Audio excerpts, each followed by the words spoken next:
હવે તમે પછી પાછું કેમ આ ઓલા વિજ્ઞાન જાથાવાળાને ઓલું કરી દીધું પાછું? તમારું કામ તો સારું ખોટી નો નીકળો. હવે જયંત પંડ્યા ખોટી નો નીકળો છે ને. હું તો બધામાં શિવ જોઉં છું. હા બરાબર, મારે થાય એટલો વિરોધ કરી શકું, બાકી તો હું તો કઈ કરી ના શકું. બરાબર છે. એને આ કેસ યાદ રહેશે. એને બહુ પ્રૂફ ને ભેગા કર્યા ને મોટા મોટા ન્યૂઝ બનાવ્યા ને બધું કર્યું. બરાબર છે. એને યાદ રહેશે આ કેસ કે એને કેટલું મોટું કાંડ કર્યું.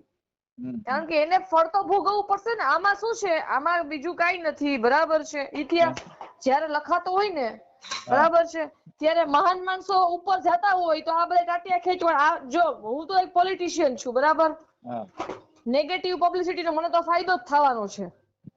કારણ કે એવું ગામની શરમ ને આને તેને એવું બધું રાખ્યું તો હું બોલી જ ના હોત ને.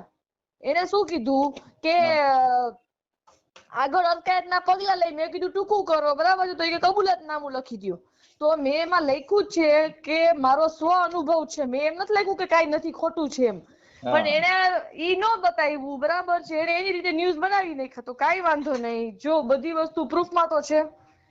મેં છે ને ભાઈ, મેં એવું જોયું છે ભવિષ્ય. મેં જે શિવ પાસે માંગ્યું છે ને, ઈ એવું છે કે જયંત પંડ્યા એ જે આ કર્યું, બરાબર છે, એનાથી આગળ મારી લાઈફમાં છેક સુધી જે નુકસાન થશે, ઈ નુકસાનની તકલીફ મને કેટલી નડશે ને, ઈ તકલીફનો અહેસાસ જયંત પંડ્યા થઈને એવું મેં શિવ પાસે માંગ્યું છે. મેં બધા માટે એવું જ માંગ્યું છે.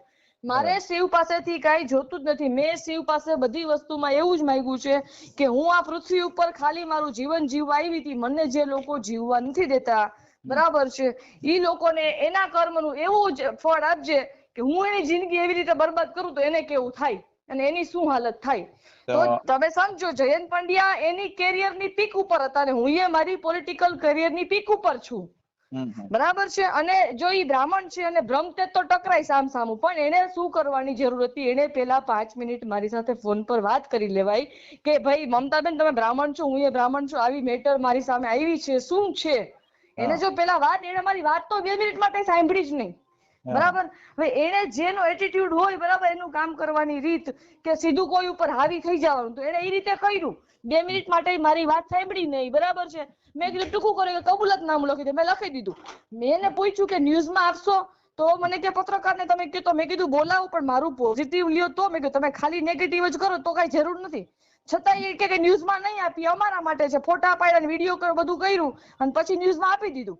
તો ઈ ખોટું બોલ્યો. બરાબર છે. મેં ના પાડી કે પત્રકાર નથી બોલાવો, મારે પોઝિટિવ આપો તો જ, બાકી મારે કઈ કેવું નથી કોઈને. તો એને પેલા કેવું જોઈએ ને કે અમે ન્યૂઝમાં આવી રીતે છાપી મારશું. તો કઈ વાંધો નહીં, કઈ વાંધો નહીં. જો મને તમારા ઘરના સપોર્ટ કર્યો કે વાંધો નહીં, શિવ એને પહોંચશે તો બસ, પછી મારે બીજું શું જોઈએ? કે તમારે કરવું હોય તો તમે કે કોર્ટમાં જાઓ. મેં કીધું મારે કોર્ટમાં જ જવું, શિવ કરશે. તો હવે શું કરવાનું? આપણે વિડિયા બનાવવાના કે બંધ કરી દેવાના? બનાવવાના જ હોય ને. ઈ કે તમે આ ના બોલો. મેં કીધું સારું. એટલે શું નહીં બોલવાનું? એટલે આ વડાપ્રધાન બનવું ઈ ન બોલો એમ. નરેન્દ્ર મોદી નું નામ નહીં લેવાનું એમ. બીજું બધું બોલવાનું. હા બરાબર. એને કબૂલાતનામે એને એવું કીધું પાખંડ નો કર્યો પર્દાફાશ, એવું કહે છે. ઈ તો ભાઈ એવા જ લખે ને ટાઇટલ તો મોટા મોટા. તમારામાં ક્યાં બુદ્ધિ છે? ગધેડાઓને હું જવાબ દઉં છું, ભોસડીને અમને. કોને?